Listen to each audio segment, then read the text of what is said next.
Bom dia, hoje eu quero te saudar com a gloriosa paz de nosso Senhor e Salvador Jesus Cristo.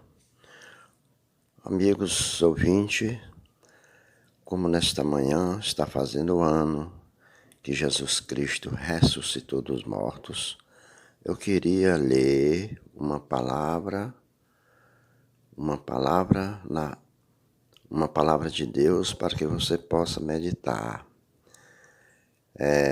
Se encontra em 1 Coríntios, capítulo 15, verso 12 em diante. Nós também ressuscitaremos, diz assim a palavra de Deus. Ora, se prega que Cristo foi ressuscitado dentre os mortos, como dizem alguns entre vós que não há ressurreição de mortos, mas se não há ressurreição de mortos, também Cristo não foi ressuscitado. E se Cristo não foi ressuscitado, logo é vã a nossa pregação e também é vã a nossa fé. E assim somos também considerados como falsos testemunhas de Deus, que ele ressuscitou a Cristo, a qual, porém, não ressuscitou. Na verdade, os mortos não são ressuscitados, porque se os mortos não são ressuscitados, também Cristo não foi ressuscitado. E se Cristo não foi ressuscitado, é vã a nossa fé e ainda estáis nos vossos pecados. E logo também os que dormiram em Cristo estão perdidos. Se é só para esta vida que esperamos em Cristo, somos de todos os homens mais miseráveis. Versículo 20. Mas na realidade Cristo foi ressuscitado entre os mortos, sendo ele as primícias do que dorme. Amém. Glória a Jesus. Aqui está falando, meus amigos, da nossa vitória, que foi a ressurreição de Cristo Jesus.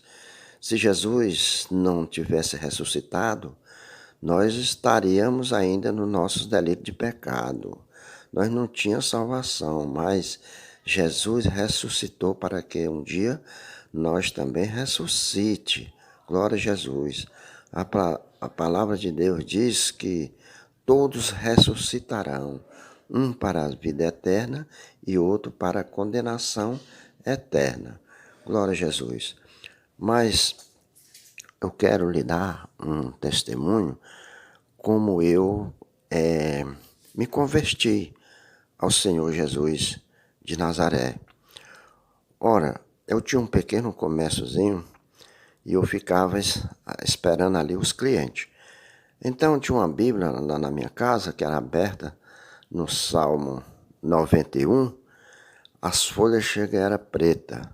Meu amigo, eu quero lhe dizer que o Salmo 91 é uma oração boa, poderosa, mas você abrir a Bíblia, ficar com a Bíblia aberta nele, não vai adiantar nada. E nem lendo ele também não adianta muita coisa. O Salmo 91 diz no primeiro versículo, que diz: aquele que habita no esconderijo do Altíssimo, à sombra do Todo-Poderoso descansará. Então, o Salmo 91, nós temos que, como é que se diz?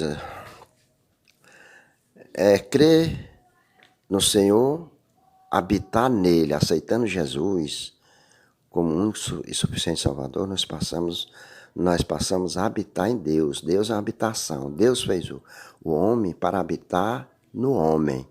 Glória a Jesus. Então, aquelas palavras poderosas que diz no Salmo 91, que Deus livra o homem do laço do passarinheiro, da peste perniciosa, 1000 cairão ao seu lado e 10.000 à sua direita, não será atingido, praga nenhuma chegará à sua tenda.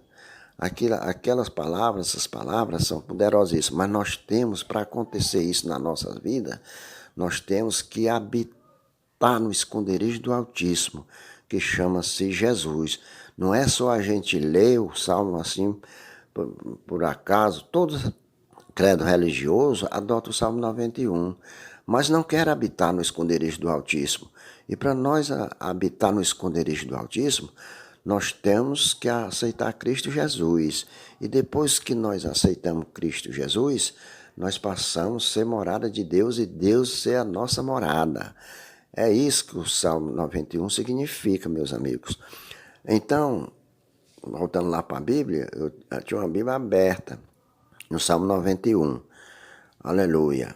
Mas um dia, uma prima da minha esposa resolveu dar uma Bíblia de presente para todos os familiares e nós fomos contemplar com uma, né? Aí então, e essa Bíblia que ela nos deu é da edição paulina, justamente a que a Igreja Católica Apostólica Romana usa. E eu comecei a ler aquela Bíblia, Deus me deu assim um desejo de ler a Bíblia. Então, no começo, como eu falei, eu ficava esperando os clientes e comecei a ler aquela Bíblia. Comecei a ler. Ora, meus amigos, mas eu cheguei em Êxodo 20, preste atenção, em Êxodo 20. Eu estou dando esse testemunho, não é para afrontar ninguém, não é para desfazer de ninguém. É contando o relato que passou-se comigo. Então, eu comecei a ler, aí quando chegou em Êxodo 20, que diz assim, não terá outros deuses diante de mim. É o primeiro mandamento. E o segundo mandamento diz, não farás para ti imagem de escultura, nem figura alguma semelhante, nem no céu, nem na terra, nem debaixo da terra, nem no mar, nem debaixo das águas. Figura alguma, porque eu sou o Senhor teu Deus. Então, quando eu li isso aí, meus amigos, eu fiquei estarrecido com aquilo ali, porque o lugar que eu ia, quando eu ia aos domingos, só se falava, era na Santa Maria, no São Pedro, no São Francisco, e Jesus, nada. Então, eu cheguei à conclusão, estou errado, estou no lugar errado, porque se a Bíblia é a palavra de Deus e Deus rejeita a idolatria, então eu estou no lugar errado. Eu vou para um lugar que fale em Deus, que adore somente a Deus, exalte somente a Deus, porque as pessoas não conhecem a verdade, fica adorando a criatura no lugar do Criador. E isso Deus abomina. É isso aí. Quando eu descobri isso, eu disse, não, eu estou no lugar errado. Eu vou procurar um lugar que adore somente ao Senhor Deus Todo-Poderoso. Aleluia. E foi assim, meu irmão. Que eu fui, me converti ao Senhor, porque eu vi que lá na Igreja Católica estava errado. Lê uma coisa, tem uma coisa e pratica outra. Pratica outra. Então, eu fui para a igreja evangélica nenhum me convidou para ir. Eu fui porque Deus me mandou eu ir. Glória a Jesus. E eu gostaria que você também lesse a Bíblia e meditasse, porque a idolatria é uma coisa que é abominável ao Senhor Deus. Deus é uma traição que a pessoa faz com Deus, se prostrar aos pés de um ídolo para adorar. Isso é uma traição, é desfazer da glória de Deus, porque aquilo ali são criaturas, morreram e apodreceram no pó da terra. Pedro foi um grande servo de Deus, mas ele não faz nada por ninguém. Nada, nada, absolutamente nada. Ele está morto, está esperando o dia da vinda do Senhor, porque ele vai ressuscitar. Aí vai ressuscitar e prestar conta com o Senhor. Glória a Jesus. Então, é assim, meus amigos. Se a Bíblia é a palavra de Deus, nós temos que crer na palavra de Deus. Amém? Glória a Jesus.